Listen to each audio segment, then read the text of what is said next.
बिहार, किसी के लिए बिहार एक पिछड़ा राज्य है, किसी के लिए ज्ञान की भूमि, किसी के लिए आईएएस फैक्ट्री और किसी के लिए सिर्फ मजदूरों की धरती। लेकिन क्या बिहार सच में सिर्फ इतना ही है? मुझे नहीं लगता। इसी सवाल का जवाब खोजने मैं निकल पड़ा हूँ बिहार के सफ़र पर, जहाँ मैं इसके 38 जिलों को एक्सप्लोर करूँगा। इसके इतिहास, सांस्कृतिक, लोगों, परंपराओं, संघर्षों और उपलब्धियों को करीब से समझूंगा, ताकि दुनिया को नहीं, सबसे पहले खुद को बता सकूं कि वास्तविक बिहार आखिर है क्या।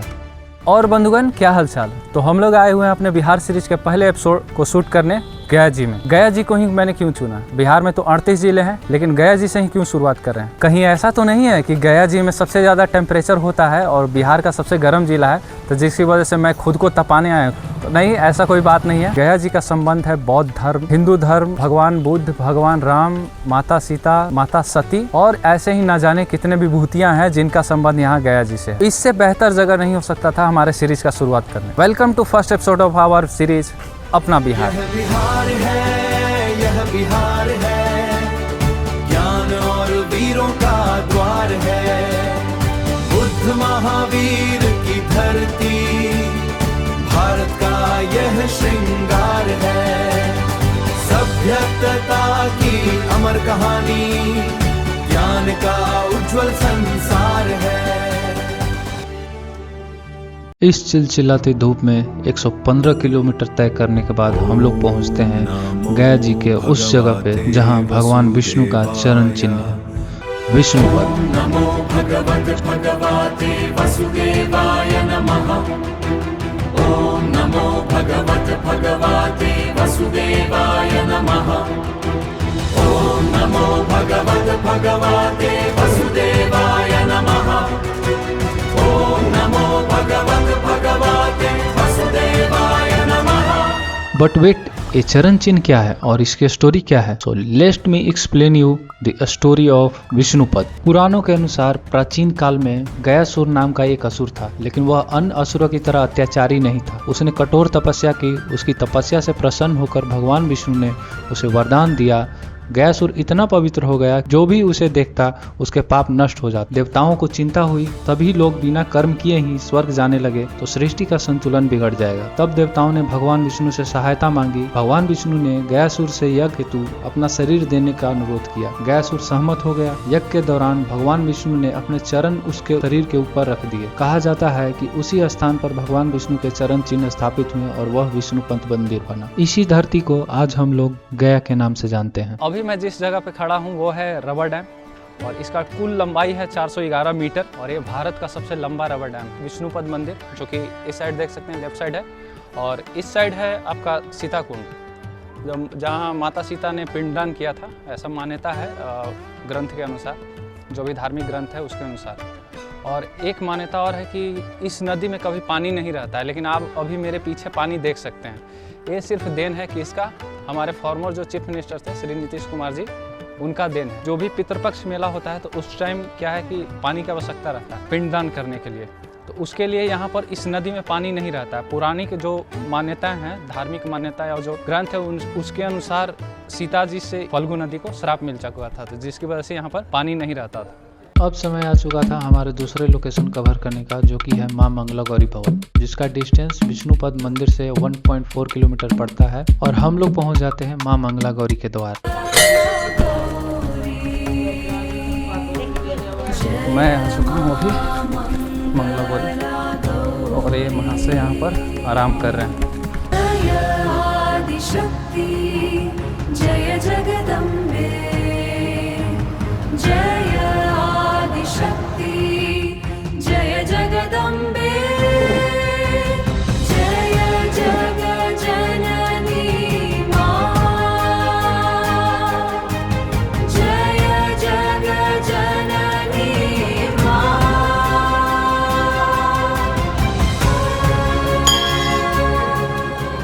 Let's talk about the story of Mangala Gauri. पुराणों के अनुसार प्रजापति दक्ष की पुत्री सती ने भगवान शिव से विवाह किया था, लेकिन दक्ष इस विवाह से प्रसन्न नहीं थे। एक बार उन्होंने एक विशाल यज्ञ का आयोजन किया और सभी देवताओं को आमंत्रित किया, परंतु शिव और सती को निमंत्रण नहीं दिया। सती बिना बुलाए अपने पिता के यज्ञ में पहुंची। वहां उन्होंने भगवान शिव का अपमान होते देखा। अपने पति के अपमान को सहन न कर पाने के कारण सती ने योगाग्नि में अपने प्राण त्याग दिए। जब भगवान शिव को इसका पता चला तो वे अत्यंत क्रोधित और शोकग्रस्त हो गए। उन्होंने सती के शरीर को उठाया और तांडव करने लगे। उनके क्रोध से संपूर्ण सृष्टि संकट में पड़ गई। तब भगवान विष्णु ने अपने सुदर्शन चक्र से सती के शरीर के कई टुकड़े किए। जहाँ जहाँ सती के अंग गिरे वहाँ शक्तिपीठ का स्थापना हुई। मान्यता है कि यहाँ गया में मंगला गौरी पर्वत पर माता सती का स्थान बाग गिरा। इसी कारण यह स्थान मातृत्व शक्ति और सौभाग्य का प्रतीक माना जाता है। हमारा यहाँ पर माता का दर्शन हो चुका है और चूँकि अभी गर्मी ज़्यादा है जिसकी वजह से भीड़ ना के बराबर है। यहाँ पर क्या मतलब गया में लगभग जितना जगह है वहाँ पर भीड़ ना के बराबर है, तो आसानी से दर्शन हो गया। और अब निकल रहे हैं रूम की ओर, क्योंकि काफ़ी थक चुके हैं, डिहाइड्रेटेड बहुत ज़्यादा हो चुके हैं। और यहाँ से मतलब हम लोग निकले थे सुबह से, इतना धूप था आज क्या बताएं आपको, बहुत ज़्यादा धूप, मतलब गर्मी एकदम एक्सट्रीम लेवल गर्मी है।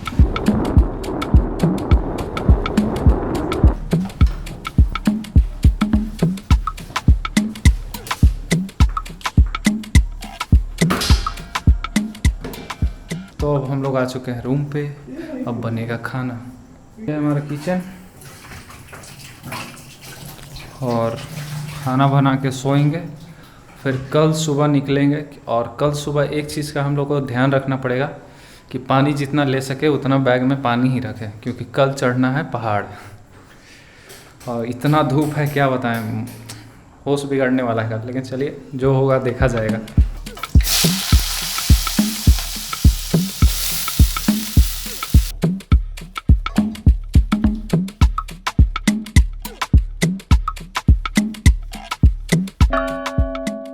गुड मॉर्निंग बंधुगण। कल इतना धूप किए हुए था और आज देखिए बारिश होने का पूर्ण संभावना है। हवा चल रहा है और बादल छाए हुए हैं, बारिश होगा।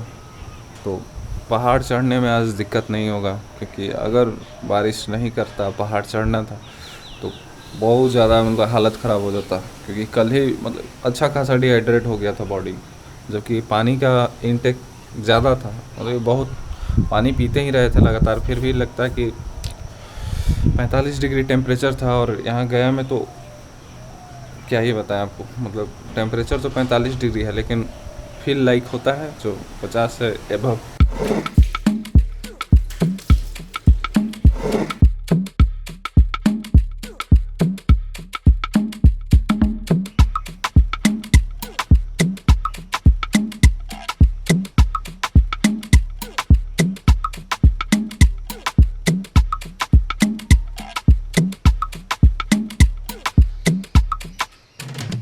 यहाँ पर रेडी हो चुके हैं और अब निकल रहे हैं डुंगेश्वरी पहाड़ के लिए। ऐसे जहाँ पर अभी हम लोग हैं वहाँ से महाबोधि मंदिर का डिस्टेंस 2 किलोमीटर है और जो डुंगेश्वरी पहाड़ है उसका डिस्टेंस है 12 किलोमीटर। लेकिन सबसे पहले वहाँ जाएंगे।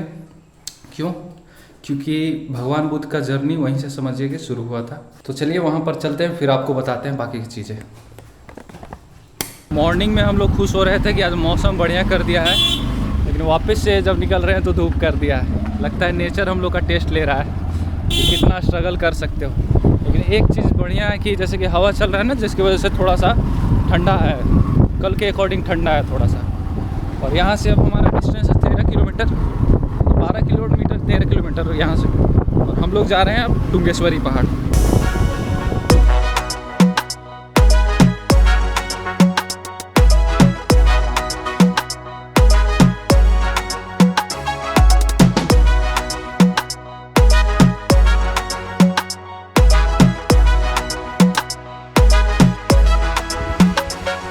हम लोग पहुंच चुके हैं डुंगेश्वरी पहाड़ और अब चढ़ रहे हैं ऊपर। 500 मीटर का समझिए कि ट्रैकिंग है और वहां से वैसे जाकर मिलेगा हमको Prag Bodhi cave. This is called adventure. और ये है रोपवेज जो बनाया, ज़रा भी काम चल रहा है इस पर।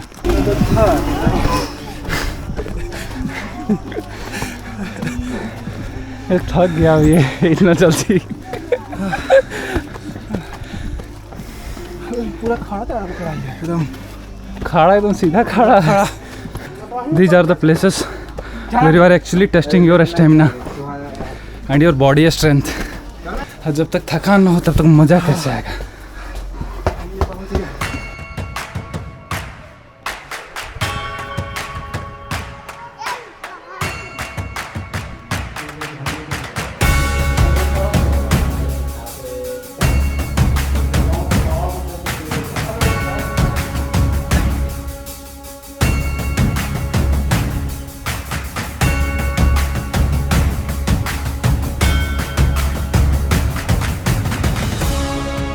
ये है गुफा जिसमें भगवान बुद्ध ने 6 सालों तक तपस्या किया था।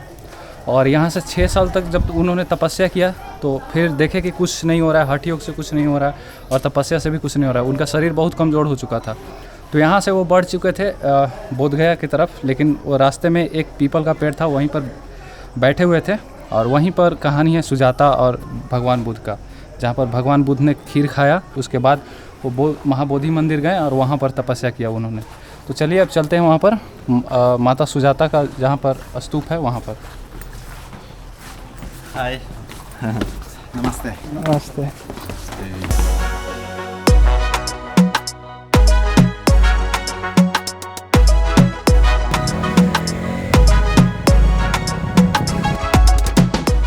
हम लोग पहुँच चुके हैं सुजाता स्तूपा। मेरे पीछे आप देख रहे हैं सुजाता स्तूपा, और वो रहा डोंगेश्वरी पहाड़ जहाँ पर प्राग बुद्धा की स्थिति में, वहाँ से चल के भगवान बुद्ध यहाँ तक आए थे।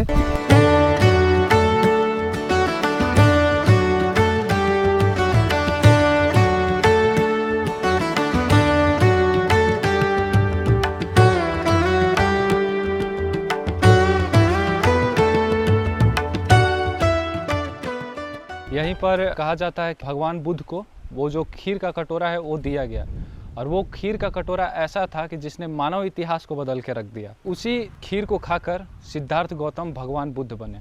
इस स्थान से अब बुद्ध आगे की ओर बढ़ चलते हैं, निरंजना नदी को पार कर उरुवेला की उस धरती पर जहां उनको पीपल के वृक्ष के नीचे शाक पूर्णिमा को बुद्धत्व की प्राप्ति हुई। वेलकम टू महाबोधि मंदिर। हम लोग पहुंच चुके हैं अभी महाबोधि मंदिर। कैमरा का टिकट कटवा लिया है, 100 रुपया प्राइस पड़ा है।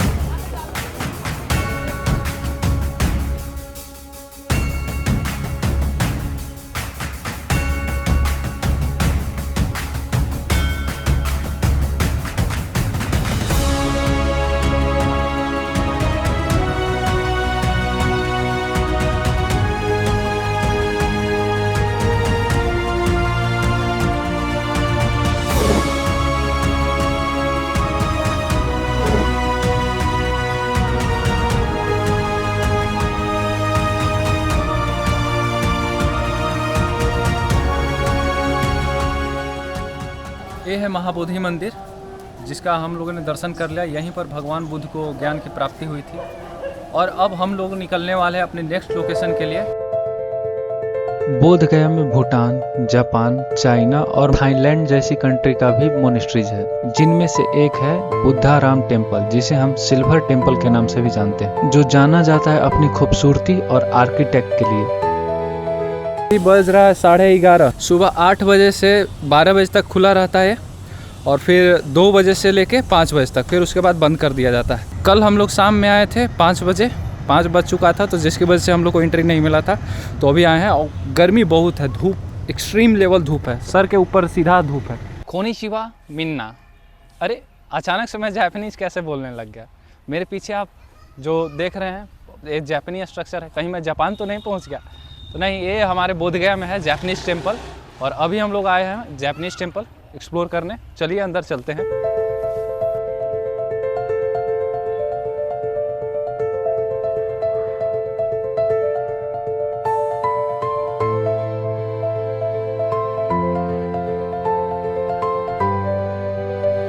जापान में है और यहाँ पर हमको दिखा जामुन का पेड़। अब जामुन टूटेगा, और जामुन कैसे टूटेगा? ढेला नहीं मारना है, डंडा नहीं बिगना है। तो मेरे पास क्या है? शस्त्र।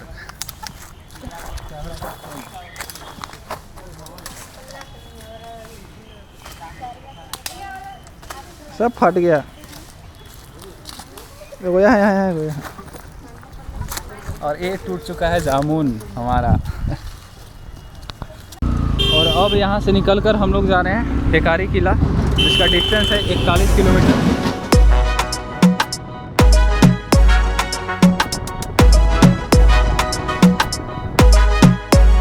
तो हमारा डिस्टेंस अभी बचा हुआ है 14 किलोमीटर टेकारी किले के लिए।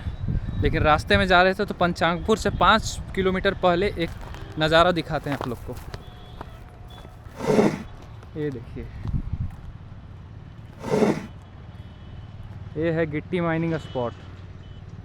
पहले इसमें गिट्टी खनन हुआ था और जिसकी वजह से जितना भी एरिया है खाला हो चुका है, और गैपिंग होने की वजह से बरसात में पानी वगैरह भर गया और मस्त नज़ारा, एकदम झील देखे कितना मस्त ज़बरदस्त लग रहा है।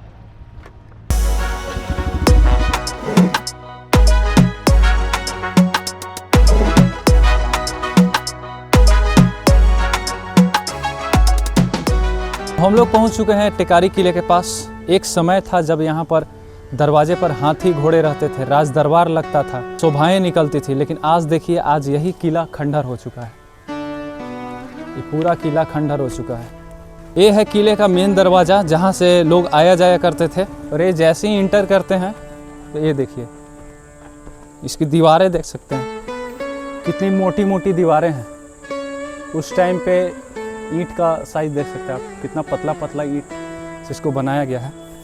इन टूटी हुई दीवारों को देखकर शायद आपको लगे कि यह सिर्फ एक पुराना खंडहर है, लेकिन कभी यही स्थान मगध की सबसे समृद्ध और प्रभावशाली रियासतों में गिना जाता था। यहाँ राजाओं के दरबार लगते थे, हाथियों की गर्जना सुनाई देती थी और दूर दूर से लोग न्याय पाने आते थे। आज समय बदल चुका है, लेकिन इन दीवारों के भीतर इतिहास अब भी सांस लेता है। लगभग 200 से 300 वर्ष पहले यह इलाका राजनीतिक, आर्थिक और सांस्कृतिक दृष्टि से बेहद महत्वपूर्ण था। इसका संरक्षण होना चाहिए था, जो कि नहीं हो रहा है। ये बहुत गड़बड़ बात है। यहाँ पर देख सकते हैं आप लोग, सीढ़ी था उस टाइम में चढ़ने के लिए। देखते हैं हम लोग भी चढ़ के ऊपर। और ये हम लोग ऊपर आ गए हैं सीढ़ी चढ़कर। देखिए, वहाँ से सीढ़ी है और इधर आप देख सकते हैं सारा खंडहर में तब्दील हो चुका है। और आगे जाना थोड़ा भय भी लग रहा है, क्योंकि पुराना किला है, पता नहीं कब गिर जाए। ये है किला। मुगल शासन के अंतिम दौर और उसके बाद के समय में बिहार में कई शक्तिशाली जमींदारियां रियासतें उभरी। इन्हीं में से एक थी टेकारी राज। धीरे धीरे इस रियासत ने आसपास के क्षेत्रों में अपना प्रभाव स्थापित किया और यह मगध की प्रमुख जमींदारियों में गिनी जाने लगी। वो जो आपको दिख रहा है उधर तक देखिए, सारा इसी किले का भाग था। लेकिन अब जो है बहुत सारे लोग यहाँ पर घर बना चुके हैं, और बाकी जितना खाली एरिया है वहाँ कोई ना कोई कुछ ना कुछ बना लिया है अपना। बाकी खाली इसका अंश दिख रहा है हमको वहाँ तक, शायद आप लोग को भी दिख रहा होगा। एक टाइम पे इतना समृद्ध राज था, लेकिन जब भारत में ज़मींदारी कानून आया तो ये सारा समझिए कि ज़मींदारी ख़त्म हो गया, जिसकी वजह से इस महल पे भी कोई ध्यान नहीं दिया। यह केवल एक महल नहीं था, बल्कि प्रशासन, न्याय और सत्ता का केंद्र था। जब अंग्रेज भारत में अपना शासन मजबूत कर रहे थे, तब टेकारी राज भी एक प्रभावशाली जमींदारी के रूप में जाना जाता था। इसके शासकों ने स्थानीय प्रशासन, धार्मिक संस्थाओं और शिक्षा के क्षेत्र में भी योगदान दिया। कमरे हुआ करते थे, परंतु अभी छत ढह चुका है और किला भी जर्जर हालत में है। ये सारे लगता है कमरे। ध्यान से देखिए इन मेहराबों को, इन मोटी दीवारों को। इनकी बनावट में स्थानीय स्थापत्य के साथ मुगल कालीन प्रभाव भी दिखाई देता है। भले ही समय ने इसे क्षतिग्रस्त कर दिया हो, लेकिन इनकी भव्यता का अंदाज आज भी लगाया जा सकता है। इधर लगता है शायद बाथरूम वगैरह होगा, कुछ वैसा ही कुछ लग रहा है, बाथरूम जैसा ही। लाइए आप लोग को दिखाते हैं हम।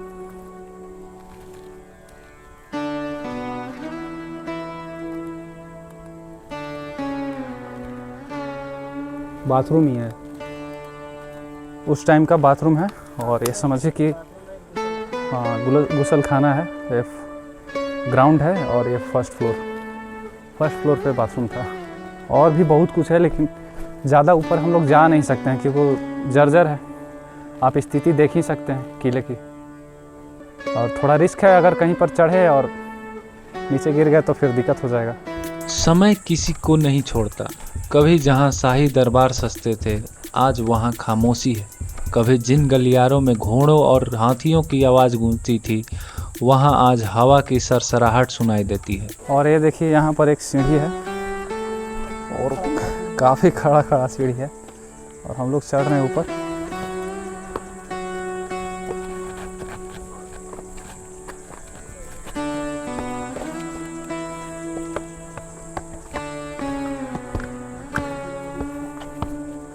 तो सारा छत जो है यहाँ पर ढह चुका है, ये देख लीजिए, सारा ये भी स्थिति में है ढहने का। इतिहास केवल किताबों में नहीं मिलता, कभी कभी वह ऐसी टूटी दीवारों में छिपा होता है जो बोल नहीं सकती लेकिन बहुत कुछ कहती है। ये है टेकारी किला, और एक समय में समझिए कि ये सबसे बड़ा जमींदार घराना था बिहार का, और अब भी इसका स्थिति देखिए क्या हो चुका है। यही बोलते हैं कि समय समय का खेल है सब। अगर ज़मींदारी कानून नहीं आता तो शायद ये किला अभी भी रहता, लेकिन ज़मींदारी कानून आया जिसकी वजह से ज़मींदारी ख़त्म हो गया, और जो भी था किला इसको संरक्षण करना चाहिए था। जो सर्वेक्षण विभाग है और जो हमारा बिहार टूरिज़्म जो प्रमोट कर रहा है इतना बिहार टूरिज़्म को, तो उसको संरक्षण करना चाहिए था, जो कि बेहतर रहता। जैसे नालंदा खंडहर को संरक्षण मिला है, इसको भी संरक्षण मिलना चाहिए। बहुत बड़ा ये जो है किला बहुत बड़ा है, इसका एरिया देखिए आप, बहुत बड़ा है। ये बीच में रास्ता बना दिया गया, उसी का किला का ही गेट है। एंट्रेंस समझ लिए एक से, वहाँ पर देखिए आपको दिख रहा होगा दीवार, वो दीवार जितना भी दिख रहा है उधर बाउंड्री मारा हुआ है, सारा किला का ही है, किला का ही पार्ट है। लेकिन अभी बहुत सारे लोग यहाँ पर घर बना लिए हैं, शायद सरकार उनको ज़मीन दिया हो यहाँ पर। ये था गया ज़िला, और इसके जितने भी धरोहर थे उनको दिखाने का कोशिश किए हैं। यहाँ पर बहुत सारी चीज़ें छूट गई है, जैसे रामशिला, भूतशिला, गुरपा पहाड़, ये सब चीज़ें छूट गई है क्योंकि एक्सट्रीम गर्मी है।